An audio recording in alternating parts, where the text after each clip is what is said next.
Earthworm Jim 2 isn't just one of the greatest platformers ever made, it's the game that proved sequels could be more creative, more insane, and more technically impressive than their originals. And today, I'm going to show you exactly why this overlooked masterpiece deserves your attention. Released in 1995 for the Super Nintendo and Sega Genesis, Earthworm Jim 2 came at the height of the 16-bit platformer wars. While most developers were playing it safe with proven formulas, Shiny Entertainment decided to throw caution to the wind and create something completely unprecedented in gaming. But here's the thing that always puzzled me about this game. How did the developers manage to cram so much variety, so many completely different gameplay mechanics, so much personality into a single cartridge? And why, despite being technically superior to its predecessor in every way, did it get overshadowed by other platformers of the era? To understand Earthworm Jim 2's brilliance, you have to look at what else was happening in 1995. Donkey Kong Country had just blown everyone's minds with pre-rendered graphics. Super Mario World had set the gold standard for platformer design. Most developers were simply trying to copy these successes, but Shiny Entertainment took a completely different approach. Instead of focusing on just one core mechanic, they created what was essentially multiple games rolled into one.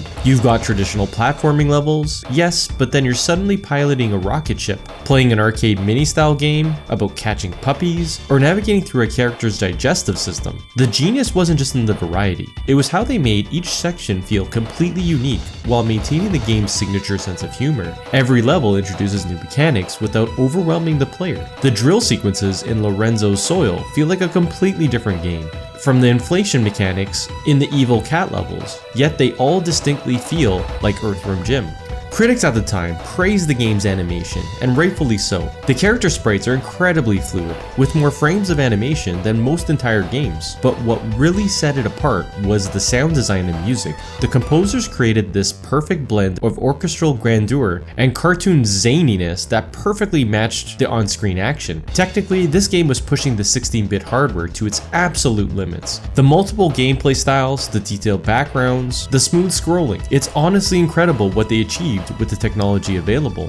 But here's the problem that modern players face when they discover Earthworm Jim 2. The game is absolutely unforgiving if you don't know what you're doing. There are secrets hidden everywhere, mechanics that are never properly explained, and some genuinely challenging sections that can stop your progress cold. The game expects you to experiment and explore, which can be frustrating when you're used to more hand-holding. That's exactly where this walkthrough comes in. I'm going to guide you through every level, show you every secret, explain every mechanic, and make sure you experience the game it was meant to be played. We'll cover the standard platforming levels, the unique vehicle sections, all those tricky minigames, and yes, every one of those cryptic boss battles. So grab your plasma gun, prepare for the unexpected, and let's dive into one of the most creative platformers ever made. Alright, stage 1, anything but tangerines. Our adventure begins in what looks like a peaceful countryside, but don't let the scenery fool you. This level is packed with secrets and introduces you to Jim's new abilities. Right off the start, you'll notice mucus patches hanging from the platforms above. This is your introduction to Snott swinging, one of Jim's most important new abilities. Press B in mid-air to swing from these green patches. Head left from the starting position, swinging from patch to patch. There's an extra life waiting for you.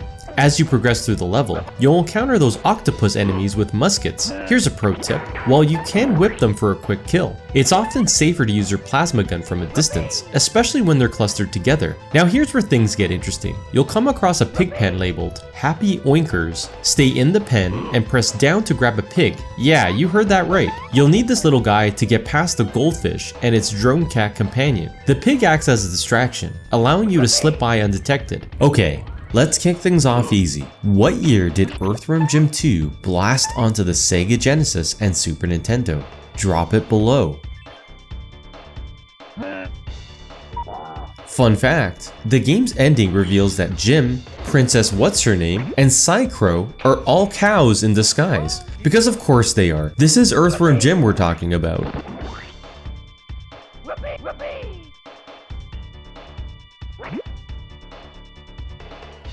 Time for a weird one. What power-up gives Jim's suit 200% power in Earthworm Jim 2?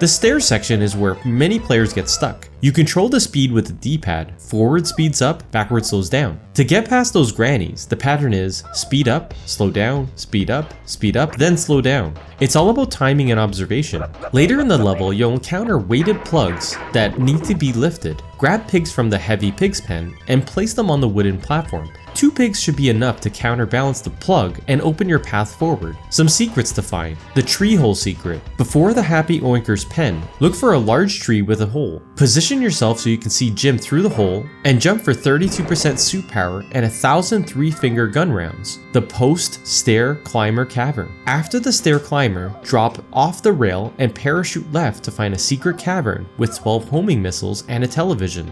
Remember when game developers took risks like this? Earthworm Jim 2 wasn't just a sequel, it was a statement about what video games could be. While most platformers stuck to the tried and true jump and shoot formula, Shiny Entertainment threw that rulebook out the window. Can you believe that in 1995, they managed to cram a trivia game show, a puppy catching minigame, an isometric shooter, and race sequences all into the same cartridge alongside traditional platforming? This was even before a DLC, before patches, before any safety net. What they put on that cartridge was what you got forever. Those were the times when every level felt like a completely new discovery.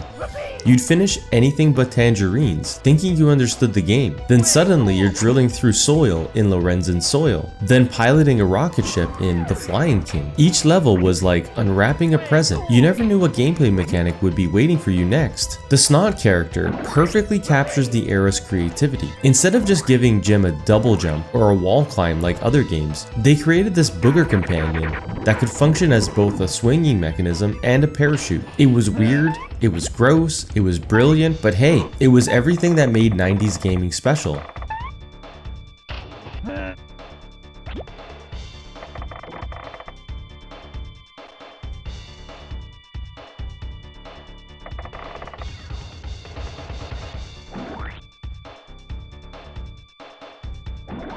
Tender.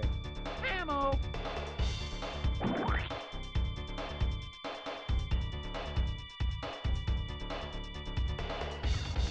Way cool. Whoopee.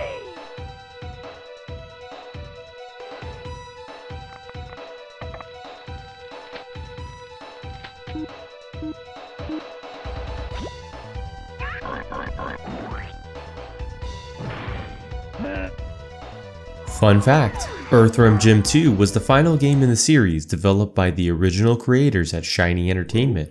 After this, the franchise went on to different studios and, well, let's just say things didn't go as smoothly. On to Lorenzen's Soil. This level completely changes the gameplay formula. You're now controlling Jim with a plasma drill, and there's a constant earthquake timer that's counting down. Collect stopwatches to buy yourself more time. The key to success here is efficient drilling. You'll want to create diagonal tunnels that avoid the ant chambers and larvae nests above you. When I say diagonal, I mean alternating between up and right on the control pad in a steady rhythm. Okay, here's a behind the scenes one for you hardcore fans. Who was the lead designer behind Earthworm Jim 2? Also the creator of the original Wormy hero. Here's some brutal honesty. The 2002 Game Boy Advance version was so broken that GameSpot called it unplayable, and it actually got nominated for the worst game on the Game Boy Advance? Ouch. Watch for Psy-Crow statues throughout the underground sections. They'll shoot at you if you don't destroy them quickly. Always prioritize taking them out before they can fire.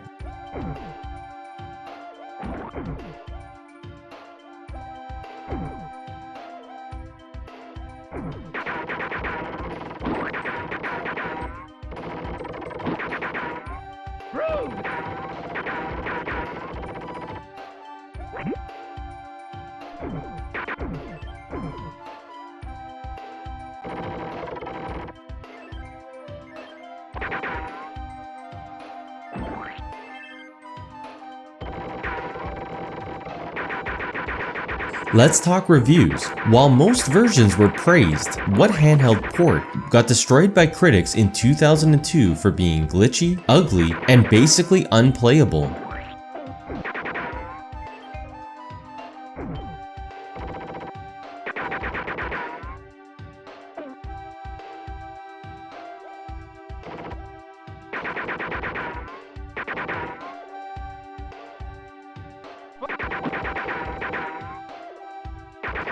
Did you know that Jim got a new sidekick in this game? What's the slimy green buddy's name that lets him parachute or swing from a goofy surface?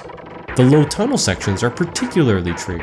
Hold left and tap Y at about 1 second intervals to create a tunnel that just barely clears the dangerous areas above. It might take some practice, but once you get the rhythm, you'll cruise through these sections. Here's some trivia that'll blow your mind. The game show section has questions with no logically correct answers. It's not that you're bad at trivia, the questions were deliberately nonsensical.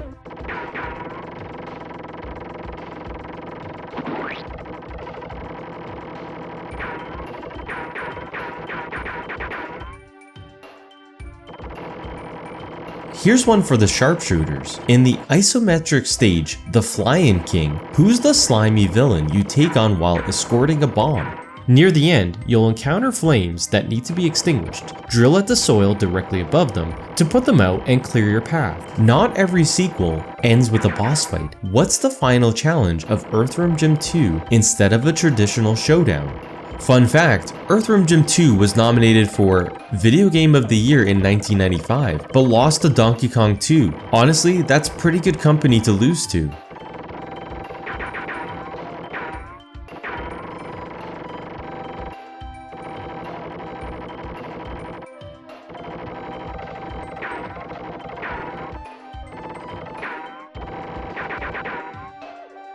Alright, here's one for the PC gamers. What was the name of the DOS compilation that bundled Earthworm Jim 1 and 2 together? When Earthworm Jim first burst onto the scene in 1994, it wasn't just another platformer, it was lightning in a bottle, a perfect storm of innovative animation, amazing humor, and technical wizardry that captured the attention of both critics and players worldwide. But here's the thing about lightning in a bottle. Everyone expects you to capture it again. Picture this, it's late 1994, early 1995. The original Earthworm Jim has exceeded all expectations. Shiny Entertainment, led by the dynamic duo of David Perry and Doug TenNapel, find themselves in an inviolable yet terrifying position. They've just created a cult classic, spawned an animated series, and suddenly everyone's watching to see what they'll do next. But what happened next would challenge everything they thought they knew about sequel development. The team faced their first major decision. Do you play it safe with more of the same? Or do you push the boundaries even further? For most developers, the safe route would be obvious. Take the successful formula, add a few more levels, maybe throw in a few more weapons, and ship it. But Doug and David weren't most developers. They made a choice that would define Earthworm Jim 2's entire identity. Instead of simply extending the original platforming formula, they decided to completely reimagine what an Earthworm Jim game could be. This wasn't just going to be Earthworm Jim with more levels. This was going to be something unprecedented. A game where every single level felt like playing a different game entirely. This decision would prove to be both the game's greatest strength and its most divisive element, but we're getting ahead of ourselves. First, we need to understand the world this sequel was born into.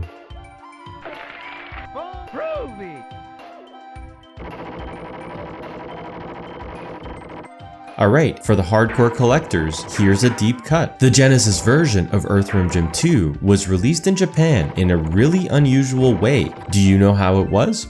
Did you know that the game was built on something called the Animotion engine? That's why Jim's animations were so incredibly fluid compared to other platformers of the time. Every frame was handcrafted. Okay, a quick console question. What special feature did the Super Nintendo version have that the Sega Genesis version didn't? Boss fight, Pedro Pupa. Pedro rides back and forth on his unicycle, and the pattern is pretty straightforward. The boss strategy, whip him to wake him up initially, then use the plasma gun from medium distance, then jump over him when he gets close. Next, repeat the shoot and jump pattern until he's defeated. Now stay mobile, standing still will get you hit. Here's a tricky one. What's the hilarious twist ending of the game when Jim finally rescues Princess What's-Her-Name? Now here's a cool bit of development trivia. Andy Astor and Nicholas Jones had to figure out how to code completely different gameplay mechanics within the same game engine. You have racing, you have drilling, you have some trivia games, all running on the same foundation.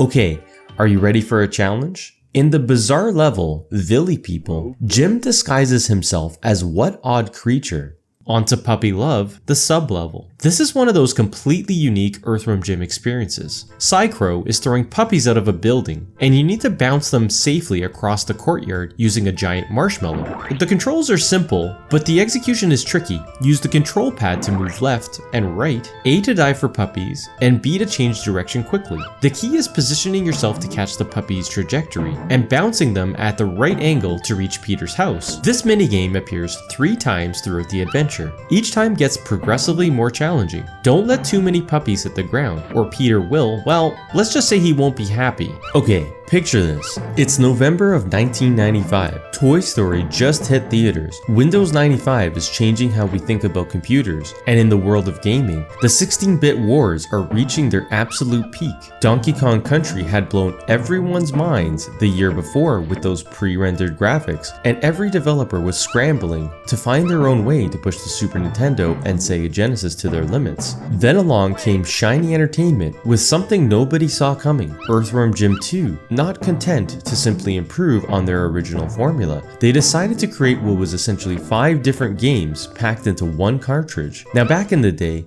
when you bought a game, you really had no idea what you were getting into. No YouTube previews, no extensive demos, just maybe a screenshot in GamePro magazine and the promise on the box. Earthworm Jim 2 was one of those magical experiences where you'd pop in the cartridge expecting one thing and get something completely unprecedented.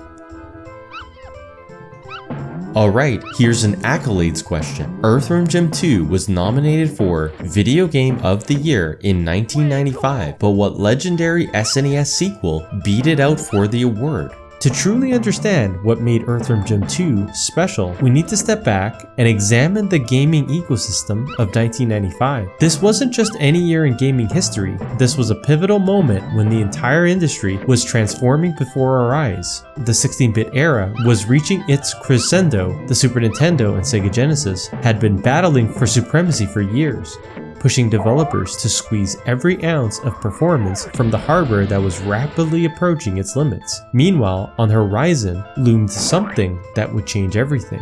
The 32-bit generation was arriving, with Sony's PlayStation looming just months before Earthworm Jim 2's release. But here's what's fascinating about this timing. Shiny Entertainment was developing a 16-bit game in an industry that was collectively holding its breath for the next generation. This created a unique pressure cooker environment. Developers knew they were working with what might be their last chance to truly master the 16-bit platforms, while simultaneously being acutely aware that their game would soon be competing against titles running on significantly more powerful hardware. The world was very different then. In 1995, most gamers were still discovering titles through magazine previews and word of mouth. The internet existed, but gaming communities were primarily built around bulletin board systems and early online services like CompuServe, which incidentally is where David Perry first teased the possibility of an Atari Jaguar version that would never materialize.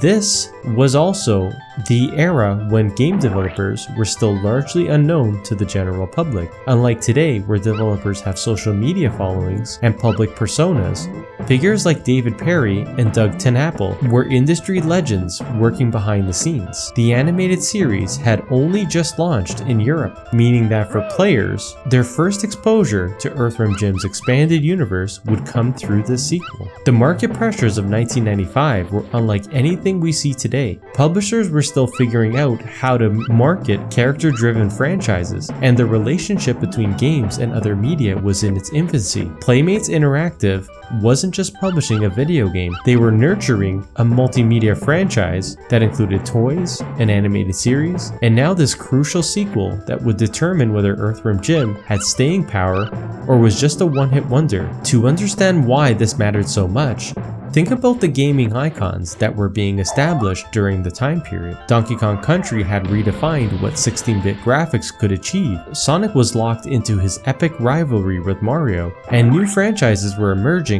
that would define gaming for decades to come. Earthworm Jim 2 wasn't just competing for sales, it was fighting for a permanent place in gaming history. This is where things get really interesting, because the team at Shiny Entertainment made a decision that flew in the face of conventional wisdom.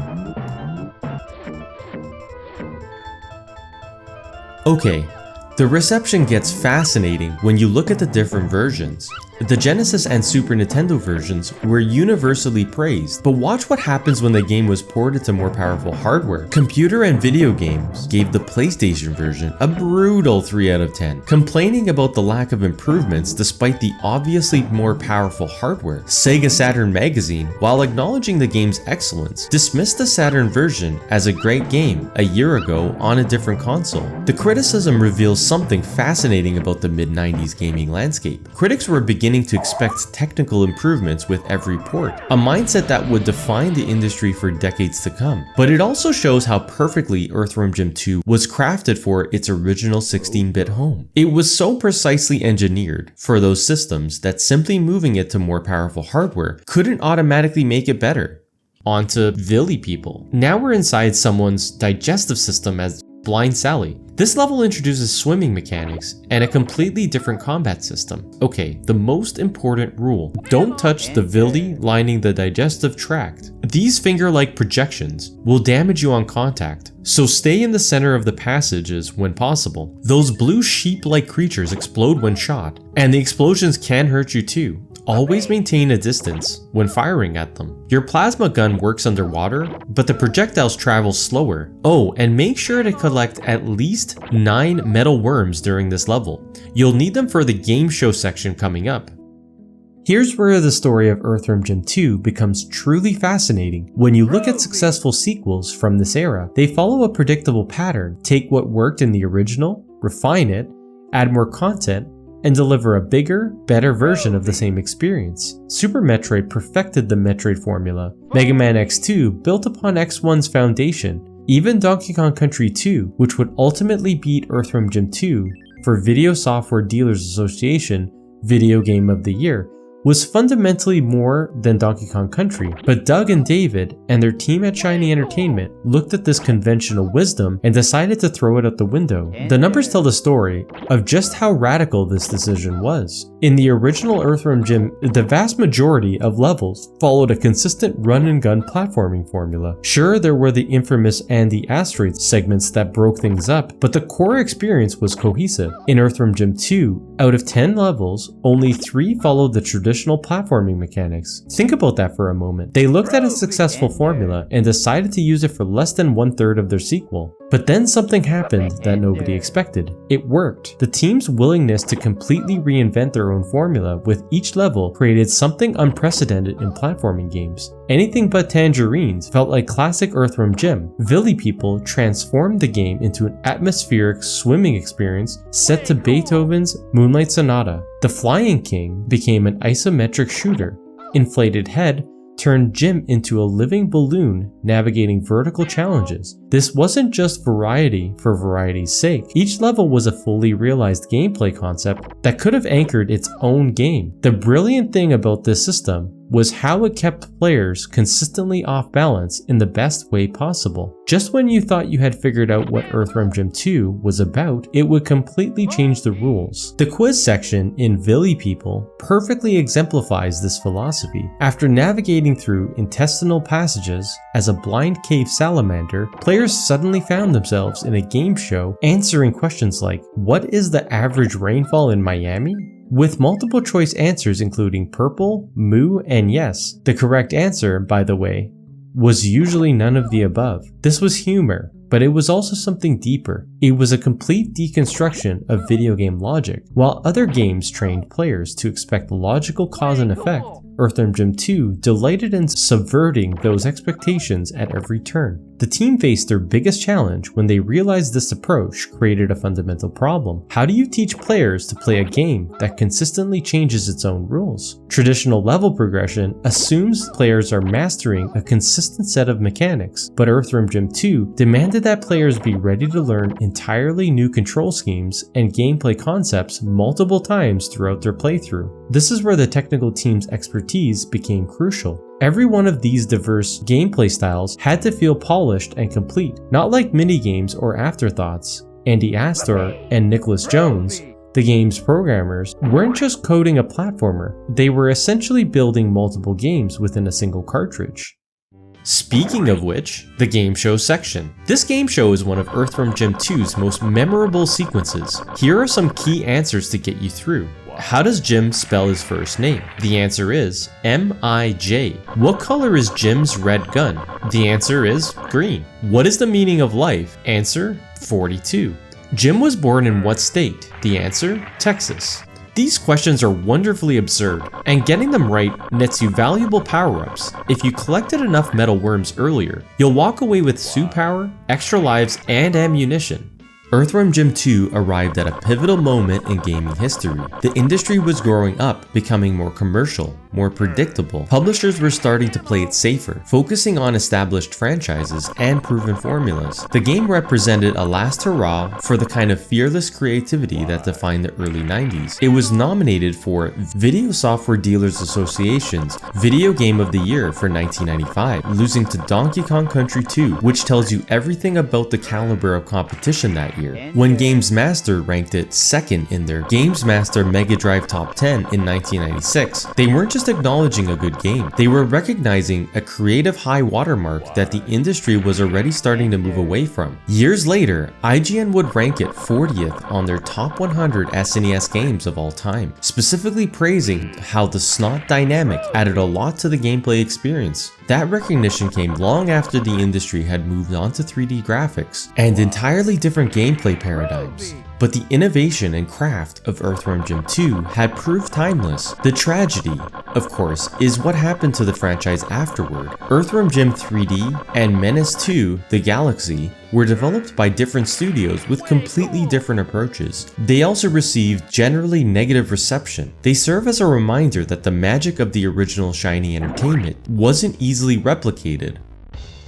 Now here's where things get fascinating from a technical perspective. Remember, we're talking about 1995, an era when a game's entire code had to fit on the constraints of a cartridge with no patches, no downloadable content, and no second chances.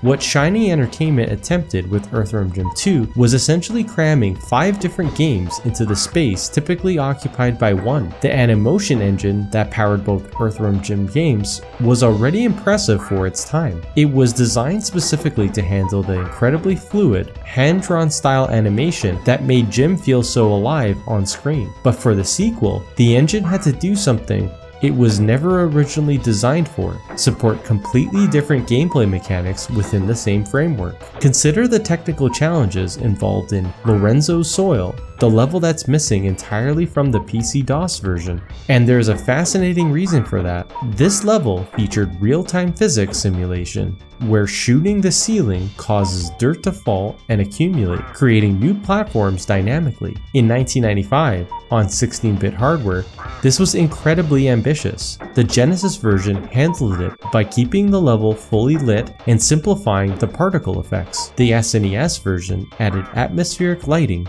with a spotlight effect that followed Jim, complete with transparency effects that pushed the system's capabilities. But here's the brilliant thing about how Rainbow Arts handled the PC port. Instead of compromising the vision, they simply removed the level entirely.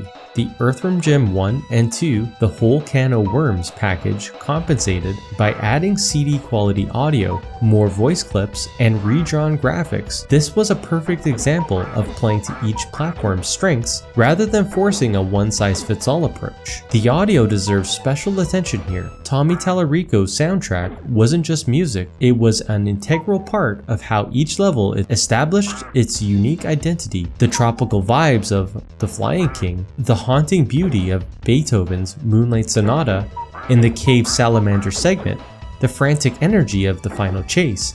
Each piece had to support gameplay mechanics that were completely different from what came before. The real technical achievement becomes apparent when you compare versions. The Genesis version was generally regarded as having the best graphics of the console versions, showcased Sega's superior processing power through smoother animations and more detailed sprites. The SNES version compensated with more varied background artwork and superior transparency effects. Those floating papers in ISO 9000 and the spotlight in Lorenzo's Soil simply looked better on Nintendo's hardware. But then Screaming Pink Ink took over for the 32-bit versions, and something interesting happened. The PlayStation and Saturn versions weren't just ports, They were complete visual reimaginings, new background artwork, enhanced audio, and additional details that took advantage of the more powerful hardware. Yet somehow, many critics felt these versions lost some of the original's charm. This raises a fascinating question about the relationship between technical limitations and creative expression. Were the constraints of the 16-bit hardware actually essential to Earthworm Jim 2's identity? The answer became clearer when we look at how the different versions were received. Onto the stage, the Flyin King. Time to pilot Jim's pocket rocket. This level is all about precision flying and physics-based puzzle solving. Your objective here is bouncing the boom balloon across the level to reach major Mucus. The rocket controls take some getting used to. Use B to flip around and fly backwards when needed. Those pirate ships can be destroyed with your plasma blaster. And if a sumo warrior or Roman centurion grabs onto your ship, rapidly press B to shake them off. The express lane gives you speed boosts. Use them strategically to launch the balloon further distances. Sometimes you'll need to bounce the balloon off screen to the right to get it past Mucus barriers. Okay, now let's dive into how the gaming press received this ambitious sequel, because their reactions tell the story of an industry in transition. Electronic Gaming Monthly gave it a solid 7.875 out of 10, with their 4 reviewer panel split on the game's direction. One critic complained that we're the first head technique, this one just gets cheap, but the other 3 declared it a worthy successor. They praised how it retains the same great gameplay of the original while adding excellent new weapons and levels which are even crazier than before. That phrase, even crazier than before, perfectly captures what 1995 critics were expecting. Now the real vindication came from Next Generation magazine. Their reviewer wrote, "For the most part, this long-awaited sequel has answered the success of the first installment using more of the same humor, action, and skill, adding in a few surprises this time around." Remember, Next Generation was the magazine for serious gamers who were looking toward the future of the industry. Their approval meant something, but perhaps the most telling review came from Sega Saturn magazine, who gave the Genesis version a remarkable 94%. They wrote that the variety of gameplay styles were, every one in every way, sickeningly well implemented. Sickeningly well implemented. That's not language you'd see in modern reviews, but it perfectly captures the slightly overwhelmed admiration critics felt for the game's ambition. Speaking of Villi People, the second half of the level turns into something completely unexpected. What kind of gameplay does it switch to? Here's where the story of Earthworm Jim 2 takes an unprecedented turn. Logic would suggest that more powerful hardware would automatically result in a better experience. The PlayStation and Saturn versions had superior processing power, enhanced audio capabilities, and the ability to display more detailed graphics than their 16-bit predecessors. Yet when these versions hit the market, something strange happened. Computer and video games gave the PlayStation port a brutal 3 out of 10, criticizing it specifically because there were no significant improvements despite the obviously more powerful hardware. Sega Saturn magazine, despite acknowledging that Earthworm Jim 2 was an excellent game, dismissed the Saturn version with the cutting observation that it was a great game a year ago on a different console. This wasn't just about graphics or performance, it was about timing and context. By the time these 32-bit versions arrived, the gaming world had moved on. Players who owned PlayStations and Saturns weren't just looking for prettier versions of 16-bit games. They wanted experiences that were fundamentally impossible on older hardware. But here's what's really interesting. The criticism wasn't universal. GamePro's Major Mike argued that changes like new backgrounds, remixed music, and even the loading screens made the game feel fresh and new. Next Generation critic acknowledged that the title is amazingly fun even on a machine designed for 3D gaming, though he admitted that anyone who had already experienced the Genesis or SNES versions would find little reason to revisit the game. The Genesis and SNES versions, meanwhile, were receiving nearly universal acclaim. Electronic Gaming Monthly's review team praised how it retains the same great gameplay as the original while adding excellent new weapons and levels which are even crazier than before. GamePro gave rave reviews to both versions, with one reviewer concluding that Earthworm Jim 2 manages to exceed the lofty standards of the first game. Sega Saturn magazine gave the Genesis version an impressive 94%, specifically citing the variety of gameplay styles, with every one, in every way, sickeningly well implemented. This creates a fascinating paradox. The inferior versions were being celebrated while the superior versions were being dismissed. What was happening here? The answer lies in understanding what Earthworm Jim 2 actually was. It wasn't trying to be a technical showcase. It was an artistic statement. The game's strength wasn't in raw processing power, but in creativity, personality, and the brilliant way it used technical limitations as creative constraints. The 16-bit versions felt tight, focused, and perfectly tuned to their hardware. 32-bit versions, despite their technical advantages, felt like they were trying to be something the game was never meant to be. This disconnect would even become more apparent years later when the Game Boy Advance port arrived. Here's some wild trivia. The development team seriously considered making an Atari Jaguar version back in 1994. Thank goodness that never happened. Can you imagine trying to fit all that creativity on the Jaguar's weird-ass controller? Did you know that Nick Brody and Stephen Crow created some of the most detailed pixel art of the 16-bit era? Every background was packed with tiny details that most players never even noticed.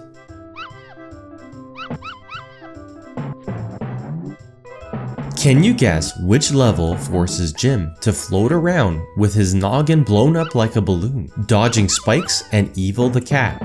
Okay, fast forward to 2002. Earthworm Jim 2 was about to experience one of the most catastrophic ports in gaming history. The Game Boy Advance seemed like a perfect match for the game. After all, it was essentially Super Nintendo level hardware in a portable format. The SNES version had been one of the most well-regarded iterations of the game, so logically, a GBA port would have been a slam dunk. What actually happened was a masterclass in how to not handle a beloved classic. The Russian studio Super Empire Inc. took on the project, basing their work on the SNES release. But somewhere in the translation process, everything that made Earthworm Jim 2 special got lost. IGN's review was particularly scathing. The action tends to slow down in the most unlikely locations, and the gameplay's inconsistent. Load a game where you instantly die for no apparent reason. GameSpot was even more brutal, calling the port unplayable. Think about that word choice. Not disappointing or flawed, but unplayable. For a game that had been celebrated for its tight controls and fluid animation, this was the ultimate insult. GameSpot didn't stop there. They nominated Earthworm Jim 2 GBA for both their most disappointing game on the Game Boy Advance and worst game on Game Boy Advance awards for 2002. This wasn't just a bad port, it was a cautionary tale about what happens when you don't understand what made the original work. The problems weren't just technical. The game suffered from what critics described as an unfinished engine, glitched graphics, and an unprecedented save system that would corrupt progress without warning. Players reported instances when loading a saved game would result in an immediate death for no apparent reason. This disaster highlighted something crucial about Earthworm Jim 2's design. Its apparent simplicity masked incredible technical sophistication. The original developers at Shiny Entertainment hadn't just created a game, they had crafted a finely tuned machine where every element worked in perfect harmony. Remove that harmony, and the whole experience collapsed. The GBA's port's failure threw the excellence of the original versions into sharp relief. It proved that Earthworm Jim 2's magic wasn't just about the character design or the humor, it was about the precise balance of technical execution, artistic vision, and platform-specific optimization that made the 1995 version so special. Fortunately, the story doesn't end there. Here's a fun fact. The Super Nintendo and Genesis versions were released almost simultaneously, which was pretty unusual for the time. Most games favored one platform over the other. Back when cartridge space was measured in megabits, not gigabytes, every animation frame was precious. The fact that Jim had more fluid animation than most entire games was a testament to the artistic dedication of the team. Nick Brody and Stephen Crow crafting pixel art that still looks gorgeous today, all while working within the severe technical limitations of 16-bit hardware. The animation engine they built was pushing these controls beyond what anyone thought possible. Smooth scrolling, detailed backgrounds, multiple gameplay modes, all running on hardware that was already being called outdated by the gaming press. On to level Udderly Abducted. This level revolves around cow rescue missions. You need to transport a specific number of cows to milking sheds to progress. The cows are scattered throughout chasms and dangerous areas. Some are even loaded with explosives and need to be dunked in bathtubs to defuse them before transport. Here's the key strategy. Always clear out the UFOs and super penguins before attempting cow rescue. They'll make your job much harder if left alive. When carrying cows across collapsible platforms, move quickly but don't panic. The platforms give you enough time if you don't hesitate. Some of the major secrets. The first cow secret passage. After collecting the first cow, fall off the ledge and jump left into a hidden passage. You'll find a teleporter leading to multiple ammo refills and flags. Now looking back at Earthworm Jim 2 today, what strikes me most is how it represented gaming at its most fearlessly creative. You have to remember, this was a time when a small team could take enormous risks, when publishers would greenlight projects based on pure creative ambition, when the only limit was the imagination of the developers and the capacity of the storage. We're living in an era of incredible technical capability, but sometimes I wonder if we've lost that willingness to be completely, unapologetically weird. Earthworm Jim 2 reminds us that some of the best games aren't always the most polished or the most commercially viable. Sometimes they're the ones that dare to be unlike anything that came before it. Those were the days when opening a new game felt like stepping into a portal into someone else's imagination. And in November 1995, nobody's imagination was wilder than the team at Shiny Entertainment. Did you know the PC version came in a package called The Whole Can O' Worms? It included both Earthworm Jim games, but actually removed the Lorenzen soil drilling level entirely. Talk about mixed priorities. The story of Earthworm Jim 2's post-release life is one of gradual rehabilitation and growing appreciation for what Shiny Entertainment accomplished in 1995. After the disaster of the GBA port, it would take several years before the game found its way back to platforms that could properly showcase its brilliance. In 2009, the Genesis version arrived on the Wii Virtual Console, and something interesting happened. Nintendo Life's Marcel Van Duyn gave it a 70% rating, acknowledging that it wasn't quite as cohesive as the original. It represented something unique in gaming history. Critics were beginning to appreciate what had once been seen as the game's weakness: its refusal to stick to a single gameplay formula. The MS-DOS version found new life through DOSBox emulation on GOG.com and Steam, introducing the game to PC players who could finally experience the enhanced audio and visual elements that Rainbow Arts had added. The Super NES's version's arrival on the Nintendo Switch Online in March 2022 brought the game full circle, allowing a new generation to experience one of the best versions on modern hardware. But perhaps the most telling indicator of the game's growing reputation was its placement on IGN's Top 100 SNES games of all time at number 40. The write-up specifically praised the Snott mechanic and how it added a lot to the gameplay experience, a far cry from earlier criticism that dismissed the character as a useless addition. Looking back, it's clear that Earthworm Jim 2 was ahead of its time in ways that weren't immediately apparent. The game's willingness to completely reinvent itself within each level, its deconstruction of video game logic, and its integration of humor with genuine innovation would become common elements in indie games decades later.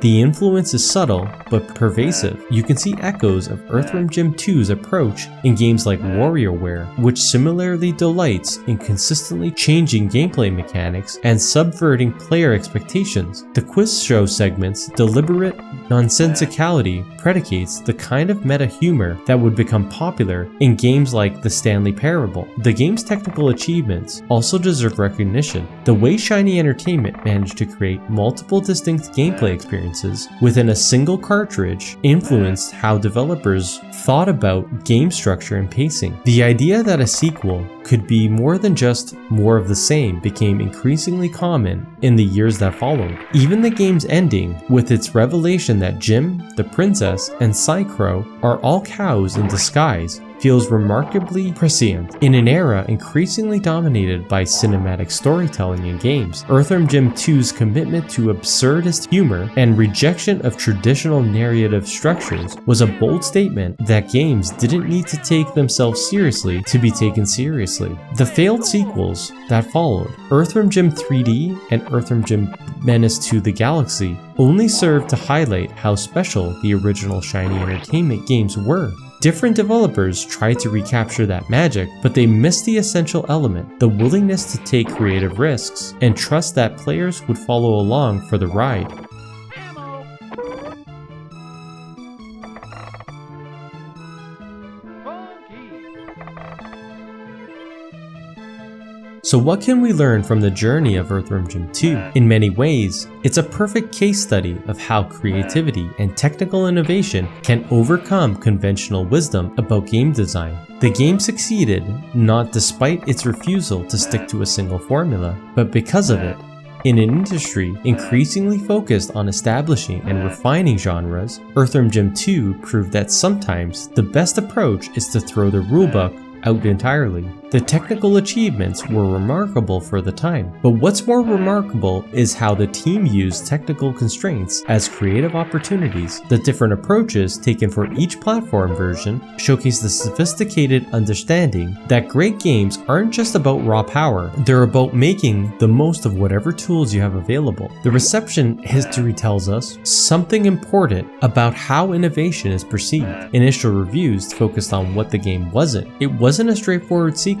It wasn't a showcase for new hardware capabilities. It wasn't following established patterns. Over time, critics began to appreciate what it was. A bold creative statement that pushed the boundaries of what a video game could be. Perhaps more importantly, Earthworm Jim 2 demonstrated that humor and innovation aren't mutually exclusive. The game's absurdist sensibility wasn't just window dressing, it was integral to its willingness to experiment and take risks. The quiz show segment works because it's funny, but it's funny because it's completely unexpected subversion of video game logic. The disaster of the GBA port and the mixed reception of the 32-bit versions proved that you just can't transplant creativity. It has to be understood, respected, and carefully adapted to new concepts. Today, Earthworm Jim 2 stands as a testament to what's possible when developers are willing to trust their creative instincts over market research. It's a reminder that sometimes the most successful approach is the one that seems least likely to succeed in a gaming landscape increasingly dominated by established formulas and proven mechanics. Earthworm Jim 2's legacy is more relevant than ever. It proves that there is still room Fun for fact, the unexpected, Tommy Tallarico the didn't just absurd, compose the and music, he brilliantly created what was unconventional. essentially multiple And that's a soundtracks lesson for worth one game. remembering. Whether Each you're level's developing completely games different or just gameplay playing style them. got its own musical personality. Onto the level Inflated Head. This level introduces the inflation mechanic. After walking near an air pump, A deflates your head and B reinflates it. You'll need this to navigate tight spaces and avoid Evil the cat's attacks. Okay, Evil's pea shooter is your main threat here. If he hits your inflated head with a pea, it'll burst and you'll fall. Learn his patterns. When he helicopters up, watch where he disappears. That's where he'll drop down from. The Test Your Strength minigame has a guaranteed win strategy. Stand in the middle, jump and hold B as soon as the power-up appears, then land on the pad. Perfect timing every time. Did you know that the Villi People takes place inside someone's digestive system? You're literally platforming through intestines while avoiding exploding sheep. The 90s were a wild time for game concepts.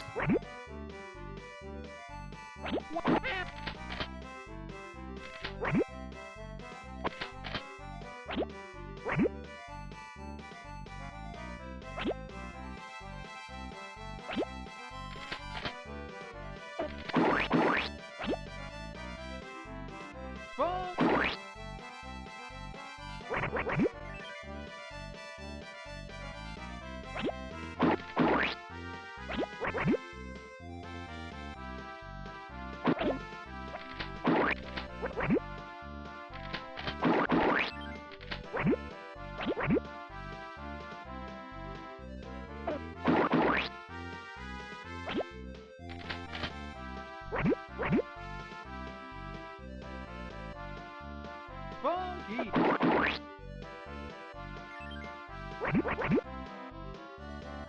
Commander.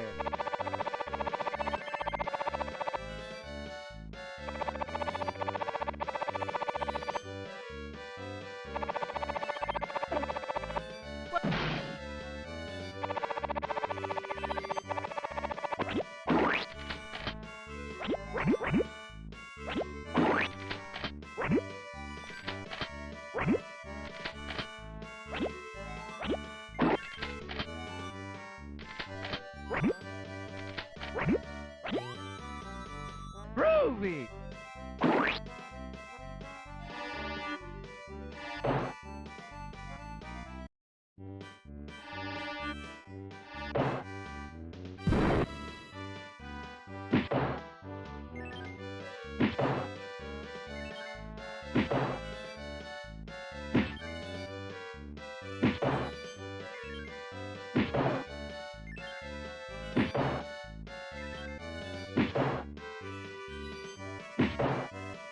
Ammo!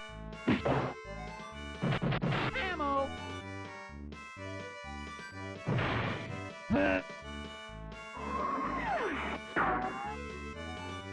Did you know that Screaming Pink Inc. developed the Saturn and PlayStation versions while the original team moved on to the other projects? It's a perfect example of how tricky game development handoffs can be. On to ISO 9000. Welcome to the most corporate level in gaming history. This office environment is filled with bondage lawyers, filing cabinets, and industrial machinery. To operate the machinery, find mice in cages and carry them to the circular impressions. The mice power the systems, including those grinders that give you a wild ride through the level. Filing cabinets can be overcome by running around them to scatter papers, then jumping on the drawer to vault over. For the furnaces, look for switches you can whip to turn them off safely. Okay, let's talk about the masterminds behind this madness. Doug TenNapel wasn't just a creator, he was the visionary who saw potential in the absurd concept of a superpowered earthworm. Coming from a background in comic book art, TenNapel brought a storytelling sensibility that most games simply didn't have in 1995. David Perry was the technical wizard who made it all possible. His programming expertise was already legendary in the industry. This was the man who had previously worked on games like Cool Spot and Aladdin. Perry had this incredible ability to squeeze every ounce of performance out of the hardware while maintaining the artistic vision. But here's a name that you might or might not know, Tommy Tallarico. The composer didn't just create a soundtrack, he crafted an audio experience that perfectly matched the game's schizophrenic personality, from orchestral grandeur to cartoon zaniness, often within the same level. Tallarico's music was doing things that most game composers wouldn't even attempt for another decade. Now you have Andy Astor and Nicholas Jones. The programmers who worked alongside Perry were solving problems that most developers didn't even know existed. How do you code a trivia game show in the middle of a platformer? How do you make inflation mechanics work on 16-bit hardware? These weren't questions anyone had answered before. Here's a crazy detail. The Genesis version was only available in Japan through the Sega Channel service. Imagine having to stream your Earthworm Jim fix over cable TV in 1995. Here's something that most didn't realize. Every single frame of Jim's animation was hand-drawn by Doug TenNapel himself. In an era where most games were moving towards digitalized sprites and early 3D models, Shiny Entertainment doubled down on traditional animation in a way that was both nostalgic and revolutionary. Think about what this meant in practical terms. While Donkey Kong Country was wowing audiences with pre-rendered 3D sprites, and Mortal Kombat was using digitalized photographs of real actors, Earthworm Jim 2 was essentially a playable cartoon. Every expression, every movement, every reaction was crafted with the same attention to detail you'd expect from a Disney or Warner Brothers production. But here's where it gets technically fascinating. TenNapel wasn't just drawing pretty pictures, he was creating animation that had to work within the rigid constraints of the 16-bit hardware. Every frame had to fit within memory limitations. Every movement had to be optimized for the different processor speeds of the Genesis and the SNES, and every expression had to remain readable at the relatively low resolutions these systems could display. The Snott character presented unique challenges that perfectly illustrates this process. Unlike Jim, who maintained a consistent basic shape, Snott was designed to be constantly morphing, stretching into platforms, forming springs, creating parachutes. Each one of these transformations required multiple animation frames, and each frame had to seamlessly blend with Jim's existing movement patterns. Consider this complexity involved in the balloon sequence in Inflated Head. Jim's head doesn't just grow larger, it subtly changes expression, showing strain and discomfort as he inflates. His body language shifts to accommodate the changed center of gravity. These weren't just aesthetic choices, they were gameplay cues that helped players understand the new physics they were dealing with. The international animated series, which launched just as the game was being developed, created an interesting feedback loop. Tangerines was simultaneously defining Jim's character for television audiences while refining his game representation. You can actually see elements from the show creeping into the game's visual design, particularly in Jim's facial expressions and some of the more exaggerated character reactions. This cross-pollination between media would become increasingly important as the franchise expanded. Earthworm Jim 2 wasn't just a video game, it was the cornerstone of what Playmates Interactive Entertainment envisioned as a multimedia empire. The action figures, the animated series, the comic books, even planned for a feature film, all hinged on this sequel, proving that the first game wasn't just a lucky accident. The pressure this created was immense. David Perry later revealed that they were essentially developing the game with the knowledge that the entire product line were depending on its success. The Playmates toy line was already in production, the animated series was airing in Europe, and merchandising deals were being negotiated based on the assumption that Earthworm Jim 2 would at least be as successful as the original. But here's where things get really interesting. The multimedia approach actually influenced the game's development in unexpected ways. The decision to include more varied gameplay styles wasn't just about creative ambition, it was also about creating more diverse content for the animated series to draw from. The quiz show segment that players either loved or hated, that was directly inspired by the absurdist humor that was working so well in the animated series. The racing sequences in the Flyin King provided action sequences that could easily translate to television. Even the game's increased focus on supporting characters like Princess What's-Her-Name and Psychro was influenced by the need to create a broader cast for multimedia exploitation. This approach had both benefits and drawbacks. On the positive side, it pushed the development team to think beyond traditional video game storytelling. The result was a more criminally minded approach to level design and character development. On the downside, it sometimes felt like the game was being pulled in multiple directions, trying to serve masters beyond just creating the best possible gaming experience. The European success of the animated series created additional pressure for the game to succeed internationally. Different regions had different expectations based on their exposure to the franchise. European players were already familiar with Jim's expanded personality from the TV show, while American and Japanese audiences were coming to the sequel with expectations based primarily on the first game. This regional variation in franchise awareness would later influence how different versions of the game were marketed and received. One of the most fascinating aspects of Earthworm Jim 2's development was how the team handled the challenge of creating a game for a global audience with vastly different levels of franchise familiarity. This wasn't just about translation, it was about adapting humor, difficulty curves, and even gameplay elements for different markets. The Japanese release, handled by Takara, faced unique challenges. Japanese audiences were largely unfamiliar with the animated series, and the original Earthworm Jim had received a more modest reception there compared to Western markets.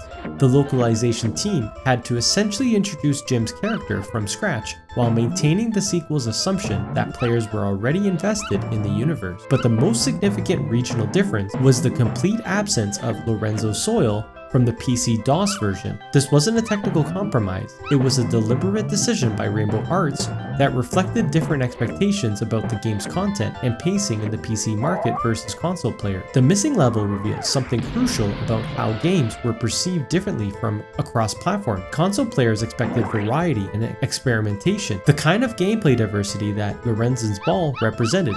PC gamers, particularly those playing DOS games, were often looking for more focused, mechanically consistent experiences. Rainbow Arts' solution was elegant. Instead of trying to force the level to work on PC hardware, they enhanced the other aspects of the experience. The result was a version that felt complete on its own terms rather than a compromised port. The regional adaptation strategy would influence how other developers approached multi-platform releases.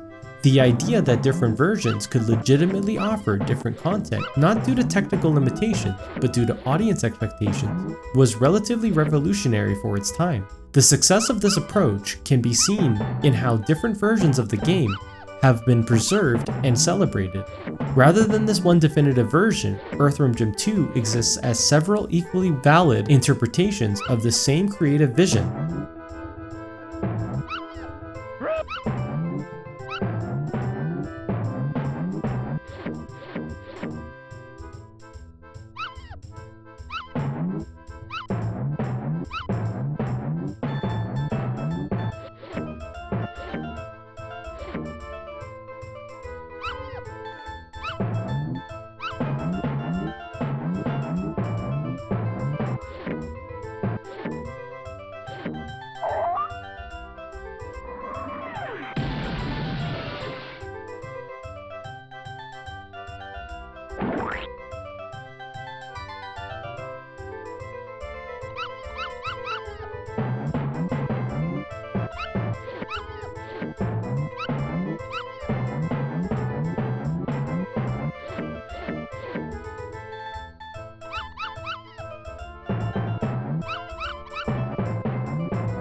Way cool!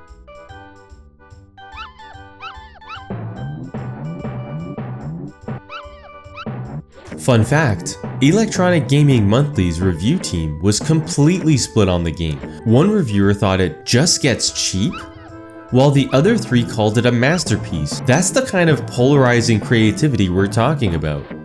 Now remember, this was 1995. The original Earthworm Jim had been a massive success, but sequels were notoriously difficult to get right. The team at Shiny Entertainment was under enormous pressure, not just to match their previous success, but to justify the faith that Playmates Interactive Entertainment had placed in them. What's remarkable is that instead of playing it safe, they doubled down on everything that made the original special, and then pushed even further into uncharted territory. That takes incredible confidence in your creative vision. Well done.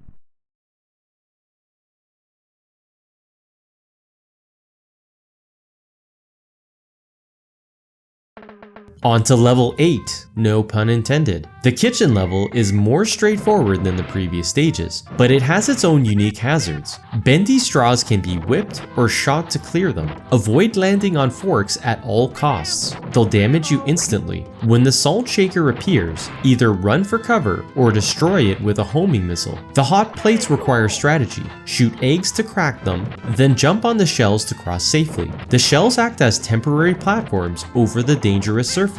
Secret level access. To reach totally forked, look for 3 forks with bacon on the left and salami on the right. Parachute between the bacon and forks to teleport to secret room number 37. Did you know that Sega Saturn magazine gave the Genesis version a 94%, but then slammed the Saturn port as a great game a year ago on a different console? The critics were not having it with lazy ports.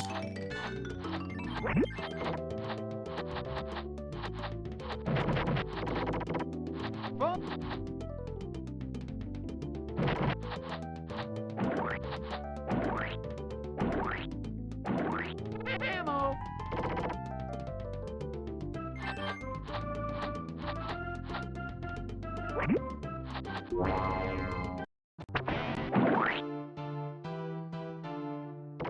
Ammo! Ammo!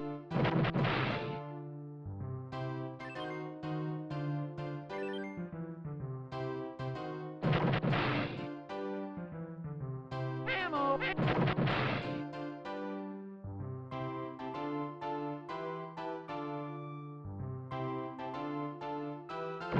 Fun fact, IGN later ranked it 40th on their top 100 SNES games of all time, specifically praising how Snott added depth to the gameplay. That booger companion was more important than people realized. Ammo, ammo.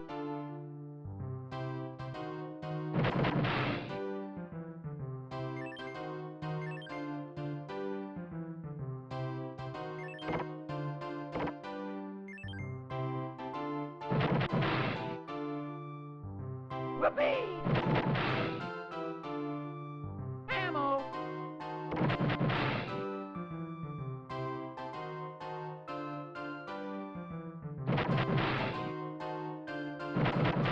Ah!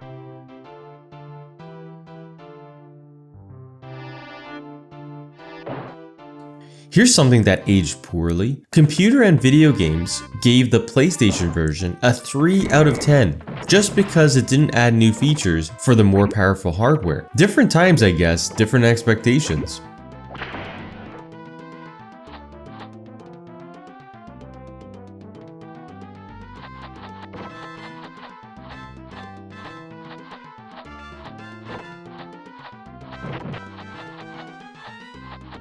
Ammo. Ammo. Ammo.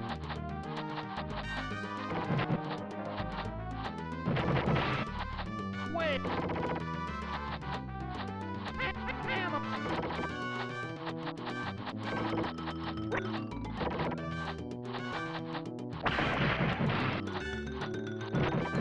Did you know that Games Master ranked this as the second best Mega Drive game in their top 10? That puts it ahead of some seriously legendary titles.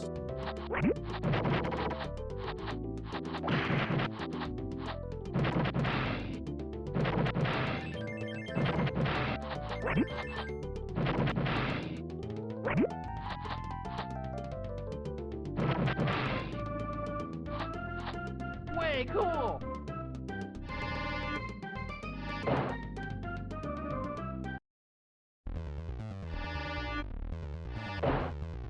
Boss fight, Flamin Yawn. This pizza-themed boss is fought on a cheese surface that you'll sink into. The boss strategy: first things first, stand on pepperoni pieces to avoid sinking. Next, watch for his paper plate attacks. Okay, when he jumps and spits fire, that's your opening. Now shoot him repeatedly during his fire spitting animation, then keep moving to avoid his projectiles.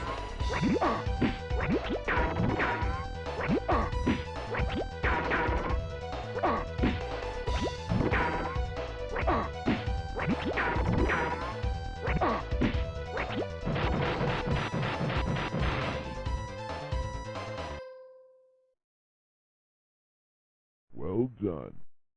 Alright, now on to See Jim Run, Run Jim Run. The final escape sequence is pure adrenaline. This auto-running level requires perfect timing and route knowledge. Collect the first Mega Plasma Blaster, but jump over the second one. You don't need it, and it'll slow you down. Focus on destroying rotor blades and gates with your weapons. When you reach the moving mucus pads, timing is everything. See, if you're too slow, Psychro drops gates and sends giant balls rolling at you. Shoot the gates quickly to clear your path. The backwards rotor near the end will actually fling you forward if you jump on it correctly. Use it as a catapult to the next section. Collect every turbo, the blue J power-ups, you see for maximum speed.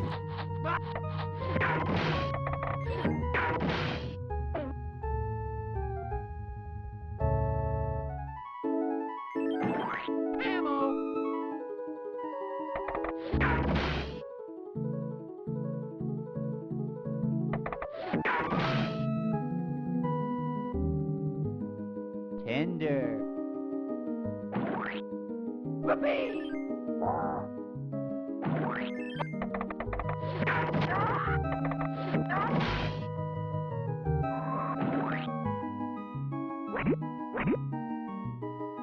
Whoopee!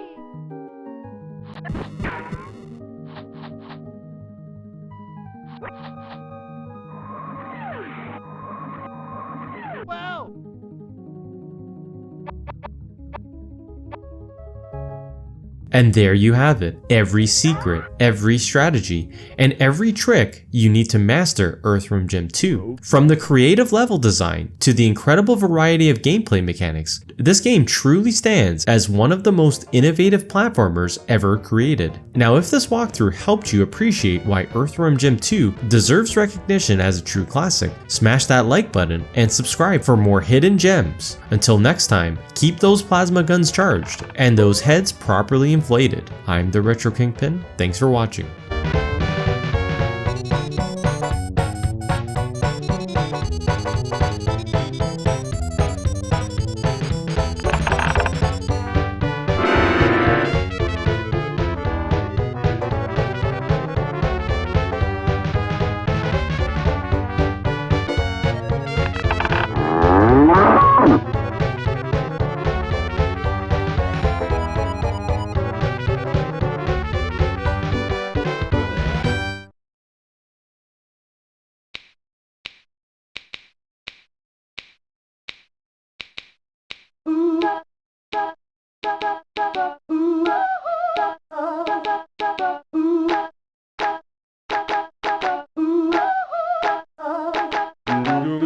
Ooh.